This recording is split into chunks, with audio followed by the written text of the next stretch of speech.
Italian Wine Podcast. Chin Chin with Italian wine people.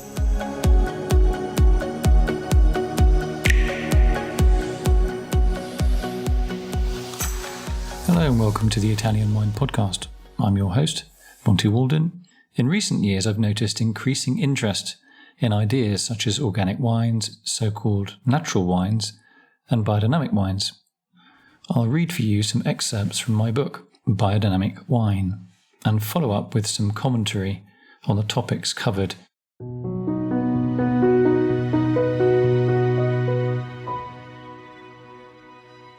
Celestial calendars and celestial rhythms have long provided cues for when to perform particular activities around the farm or vineyard. This week, we visit some of the astronomical observations that have led to important biodynamic practices. It is important here to remember we're talking about astronomical things and not astrological things.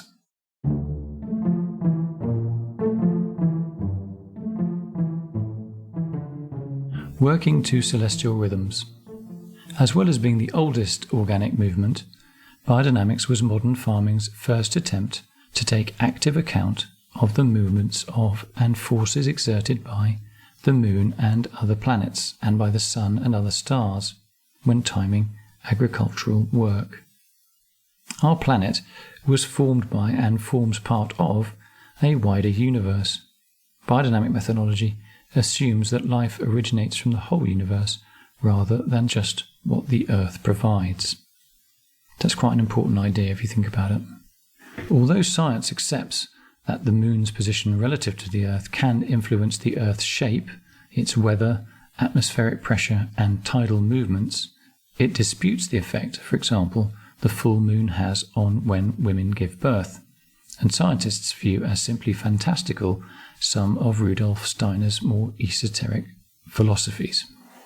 And they're not the only ones, to be fair. Nevertheless, Steiner viewed each farm as an organism, the organs of which are the soil, the crops, the animals, and the farmer. And by extension, each farm organism was to be considered part of the whole cosmos, and not as just earthly or earthbound. Steiner said, quote, "The plant is like a butterfly chained to the ground. The butterfly is like a plant liberated by the cosmos." Researching celestial formative forces. After Rudolf Steiner's death in March 1925, experiments were conducted by his followers, including at the Goetheanum in Switzerland from 1930 to 1935, to try to establish links between the growth of crops and the, quotes, formative forces exerted on them by the celestial bodies. Farmers who understand the rhythms and subtle influences of the wider universe on our planet might be considered more sensitive to the Earth's own seasonal rhythms of autumn, winter, spring, and summer. The idea of being able to plan agricultural work, maybe months in advance, according to celestial rhythms, can be both appealing and reassuring, partly because it costs nothing, but mainly because it can allow farmers to set aside periods of an unfavourable moon in which to catch up on office chores. Not that anybody likes office chores, obviously. So the moon and sun, or the synodic cycle. The full moon to new moon cycle relates to the moon's position relative to the sun as seen from Earth. It is the lunar cycle we are most familiar with, because it governs which, if any, part of the moon is visible to us. This is due to the combined effect of the sun's light and the Earth's shadow from different angles on the moon's surface. The full moon to new moon cycle lasts 29.5 days, during which the moon appears to increase in size when it is said to be waxing, and to decrease in size when it is said to be waning. The cycle begins with the new moon, when the moon and sun meet in the sky. Astronomers call new moon an example of a sun-moon conjunction. a conjunction occurring when two celestial bodies conjoin in the sky. The period marked by a planet returning to the same point in relation to the Sun is called synodic, after the Greek word synodos for meeting. The synodic period between new moons is the basis for our calendar month. The meeting of Sun and Moon at new moon symbolized copulation to the ancient Greeks, who saw new moon traditionally as a time of fertility and rebirth. Biodynamic farmers believe the moon's influences on Earth are felt through the medium of water. During the waxing moon, there is an increase in the moisture content of the Earth and in atmospheric humidity. This helps plant growth, but may encourage fungal diseases.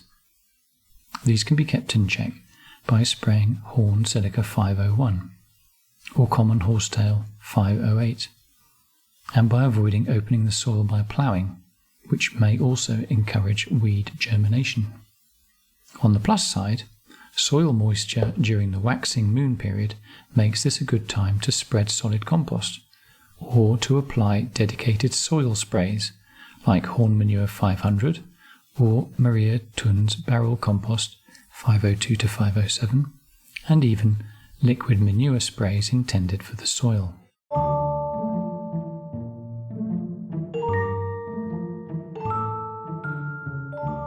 So this cycle involves the moon and the earth, and it's called the apogee and perigee. This cycle relates to the varying distance of the moon from the earth. It takes 27.55 days for the moon to return to exactly the same place relative to Earth as it is orbiting. However, rather than orbiting Earth in a perfect circle, the moon does a boomerang-style ellipse.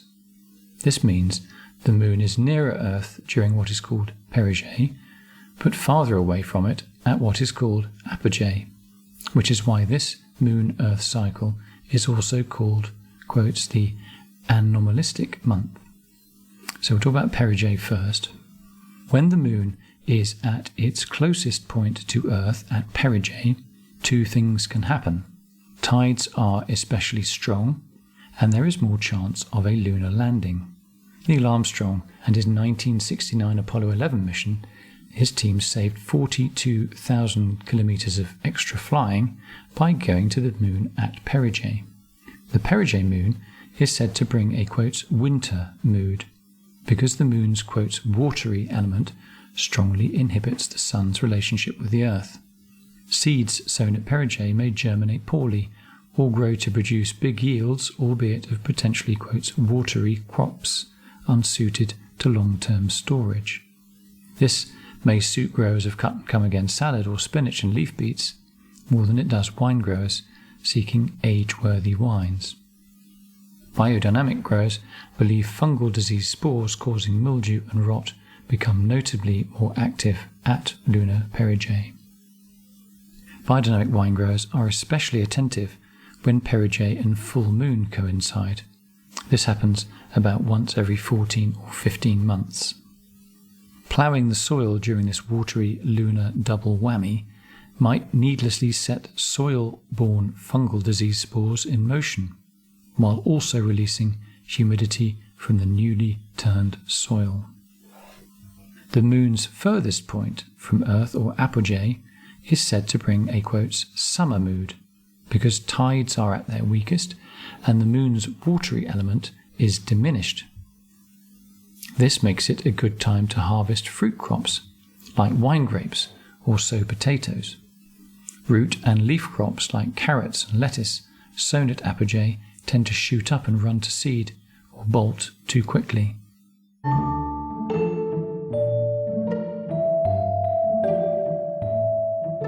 The sidereal celestial cycle, which involves the moon and the stars. So there are 88 constellations visible in our sky, but the sun, moon and planets only pass in front of those lying along the ecliptic, as we have seen. So whereas the sun takes 1 year to pass in front of all 12 of them, it takes the moon only 27.3 days. The astronomical constellations form the sidereal zodiac, from the Latin word sidera, meaning star. Ptolemy of Alexandria drew up a star map with 1,028 stars, and this was then used by the International Astronomical Union, www.iau.org, when this organisation demarcated the constellations in 1928. Slightly different astronomical divisions than the IAU are used by the biodynamic movement, notably by its ideological HQ, the Goetheanum, in Dornach in Switzerland, which publishes a celestial calendar annually, and also by the late Maria Thun from Germany, whose own calendar made her the world's most well-known biodynamic farmer until her death in April 2012. Maria Thun's four-element theory, root days and fruit days. Maria Thun's job was market gardening and farming. Her tips on improving crop yields and quality by working to celestial cycles in general and the moon's sidereal cycle in particular are based on her own research studies, none of which, as far as I know, have been peer-reviewed in scientific journals. By 1957, Maria Thun was convinced that the four elements of earth, water, air and fire, as represented by four groups of constellations related to one single element each, strongly influenced the growth not just of plants, but of particular parts or organs of plants. Maria Thun set out to prove that the moon's movement through the sidereal zodiac catalyzed the growth of particular parts or organs, in biodynamic speak, of plants, such as the roots, the leaves, the flowers, and the fruit or the seeds also within the fruits. The idea was that these found expression in the four elements. Maria Thun said her results showed that root crops like parsnips and also onions and potatoes, which grow in the earth but are not considered true root crops, that these crops perform best when sown, watered and hoed with the sidereal moon standing in the earth constellations of Bull, Virgin and Goat. Maria Thun said that flowers did best with the sidereal moon in the air or light constellations. These are Twins, Scales and Waterman. Leaf crops like cabbage and lettuce performed best when the sidereal moon was in front of one of the water constellations, Crab, Scorpion and Fishes. Finally, fruit crops or seed crops performed best with the sidereal moon in the warmth constellations, which are Ram, Lion and Archer, with fruit crops correspondingly especially to the constellations of Ram and Archer, and seed crops such as cereals or sunflowers corresponding especially to Lion. Thun also found root crops that were sowed and hoed and picked during leaf periods produced plants with big leafy tops but only small roots. Using Maria Thun's suggestions, vines, which of course relate to the fruit seed or warmth constellations, should be worked when the sidereal moon stands in front of Ram, Lion or Archer. So Maria Thun's research was questioned. Maria Thun's annual biodynamic sowing and planting calendar was first published in 1963. It's now written by her son Matthias. Contemporary biodynamic wine growers probably spend more time consulting the Thun calendar than Steiner's Spiritual Foundation for the Renewal of Agriculture or the Agriculture course book. However, both the methodology and relevance of the aspect of Thun's work concerning sidereal celestial cycles has been questioned. I'll just add something about the Thun calendar. This is my own thought. Some of you won't agree. On a practical level, it's virtually impossible to work to this particular calendar, irrespective of the fact that some people say it's unscientific and some people swear by it. It really is. If you've got a vineyard bigger than your toenail, you're going to really struggle to do everything, all the fruity, leafy, rooty bits, when the moon is in the right place and the weather's good and your staff are okay and the tractor hasn't broken and there's not too much wind, or you've got a desperate appointment at the bank to stay afloat. It's just never going to happen, really, as far as I'm concerned. It's one thing being biodynamic, it's one thing being sensible, I think. And if you want to do it, that's fine. You're not going to do anybody any harm. Wine growing's hard enough without trying to fit into a celestial calendar that has not really been scientifically proven. I think is unlikely to be for all sorts of reasons, good and, but not necessarily good and bad. But it's very hard to prove a negative, obviously. Anyway, I digress.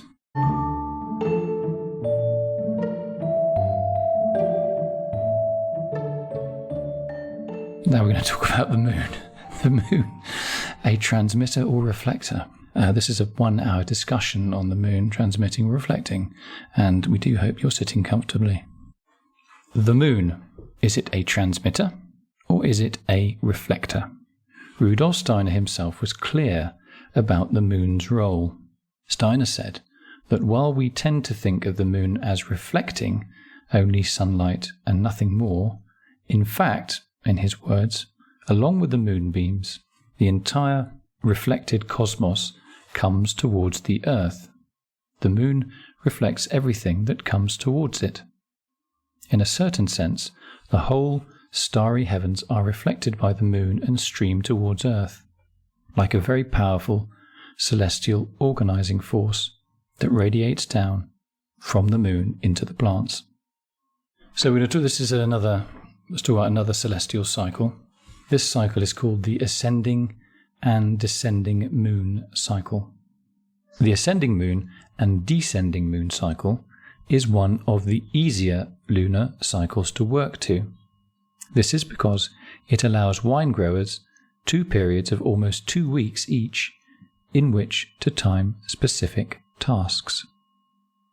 Just as the sun's position in the sky relative to the equator is never fixed, moving from its highest point in the sky each year at summer solstice to its lowest point at winter solstice, so the height of the moon above the equator also varies.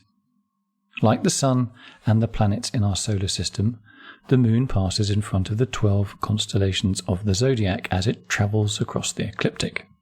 The difference is that whereas for the sun there is a 6-month gap between its winter low and summer high points above the horizon, the gap for the moon's, quotes, summer high and winter low, these points are only 27.3 days apart, or just 13.6 days between the start of each ascending or descending moon. During an ascending moon, the moon's arc passes from Archer via Goat, Waterman, Fishes, Ram and Bull to end up in Twins in the northern hemisphere, and from Twins to Archer in the southern hemisphere. The ascending moon rhythm is said to invoke a spring or summer mood. The earth is said to breathe out, and plant growth is concentrated above the soil as life forces stream upwards from the roots. The upper parts of the plant fill with sap, vitality, and aroma.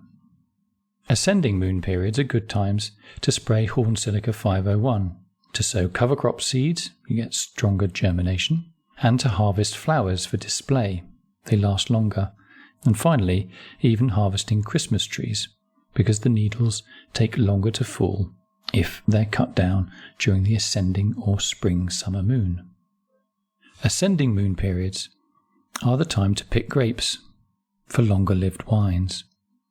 Maria Thun recommended that fruit being picked for storage is best harvested during an ascending moon, because it will keep longer without spoiling. So this is of especial interest to winemakers of Recioto styles, dried grape wines, in which the grapes are dried after picking for days or even months and must not spoil before they're pressed into wine. Now let's talk about the descending or autumn-winter moon. During a descending moon, The moon's arc passes from twins via crab, lion, virgin, scales, scorpion, and back to archer in the northern hemisphere, and from archer to twins in the southern hemisphere. When the moon is descending, the earth breathes in, and growth forces are concentrated underground as sap flows downwards into the roots. The descending period is also the best time to plant young vines, and also to undertake pruning, because valuable plant sap will now be safely concentrated in the roots. Biodynamic winemakers will also try to take account of the periods of the ascending and descending moon when working in the cellar. For instance, by racking wine during the descending phase, when sediment will be at its most compact, and wine aromas are less likely to dissipate. Being attentive to the ascending and descending moon cycles can help when grafting vine scions onto rootstocks ready for the planting of new vineyards.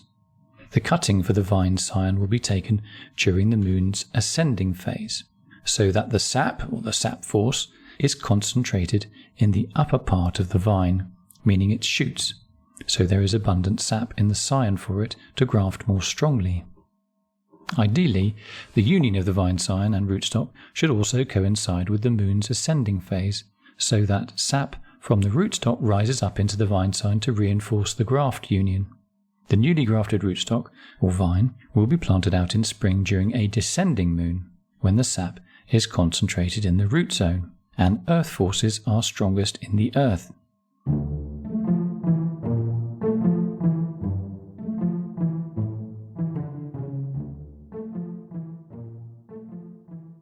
Moon-Saturn opposition. This is probably, when I'm consulting to people, this is the one I always like to talk about, the Moon-Saturn opposition. You'll find out why in a sec, but it's just easy to work to. And for me, it's one of these, the Maria Tun sort of fruit day things I'm not that sold on, as you've probably guessed. But Moon-Saturn opposition, I think, makes absolute sense. And hopefully, after I've read this little bit to you, you're going to agree. And if you don't agree, it's absolutely fine. You just have a Monty listener opposition. Moon-Saturn opposition. Oppositions occur when celestial bodies stand opposite each other in the sky at 180 degrees. The most obvious opposition, occurring between the Sun and Moon every 29.5 days, is called full moon. Rudolf Steiner outlined in his 1924 agriculture course how plant growth was strongest when the two opposite forces, or force poles, of lime calcium on the one hand and silica on the other were in balance, and this is the case when the moon is in opposition to Saturn. Steiner said that the moon and the inner planets, which are Mercury and Venus, supported or enhanced the calcium or growth processes which build and regenerate the physical organisms. That's stuff, like leaves and shoots and stuff for vines. They influence fertility, reproduction, propagation, germination, and substance or matter. In contrast, the outer planets, Jupiter, Saturn, and Mars, supported the silica processes. These influence plant form and shape and structure and sensory capacity. So, when the Moon and Saturn stand on opposite sides of the Earth, this occurs every 27.5 days, by the way, the forces they respectively exert ray into the Earth from each direction, and a synergy occurs.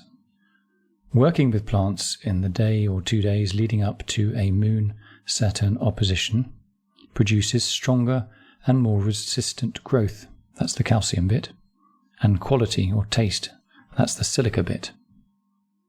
Horn manure 500 sprayed at this time provokes strong soil activity and plant rooting. Horn silica sprayed at this time augments plant resistance and crop quality. Common horsetail 508 sprayed at Moon-Saturn opposition shows improved effectiveness at balancing soil-plant relationships. If I could pack only one celestial cycle into my desert island suitcase, the Moon-Saturn opposition cycle would be the one.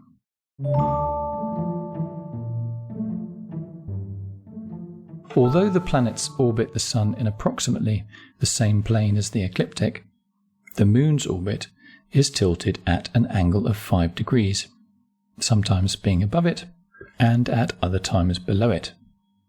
The 2 points where the Moon crosses the ecliptic are called nodes.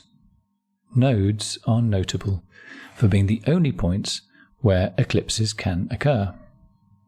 An eclipse occurs only if the Moon is in line with the Sun and the Earth at the time of the conjunction. New moon or opposition, full moon. Maria Thun maintained that nodal periods or nodes, and by implication eclipses, are unfavourable moments for agricultural work. This is because they affect plant growth and inhibit germination of seeds sown during or close to the node. Whether agricultural work should be stopped just an hour or two either side of a node, or an actual eclipse, which Thun recommends, or for longer perhaps for the whole day, appears unknown. And you can see there's some sort of logic, I think, with the eclipse, because they're predictable events as for us as humans, because we've got telescopes and stuff, but they're not necessarily predictable events for plants. I mean, plants can sense the rain, they can sense the sun, the heat gradually warming up and all the rest of it, soil gradually drying out, so they can kind of get used to it. But if they're used to light and bam, there comes an eclipse, then you can see that would actually be a stressful thing for them. So knowing about nodes is definitely worth it, especially if you're a plant, but unfortunately they can't read books or even listen to podcasts, so they're a little bit stuffed.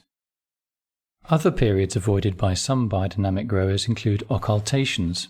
These occur when Sun or Moon pass in front of, and thus occult, meaning hide, a planet. And the other one are transits, when the interior planets, such as Mercury and Venus, pass directly in front of the Sun. This is something that the other planets can't do because of where they're positioned.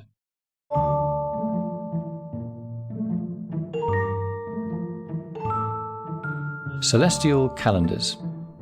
The earliest celestial calendars, which appear to show the 29-day synodic, which is the full moon to new moon cycle, form part of the famous cave paintings found at Lascaux in western France. They date from the Upper Paleolithic, which is around about 15,000 years ago. The most famous and widely used biodynamically oriented celestial calendar in the modern era is Maria Thun's annual Austage, which first appeared in 1963 and is published annually in her native Germany. Her son Matthias collaborated with his mother on this calendar until her death, aged 89 in 2012.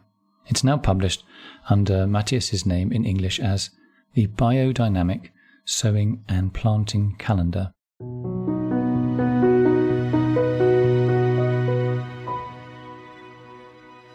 As always, thank you for listening to the Italian Wine Podcast with me, Monty Waldin.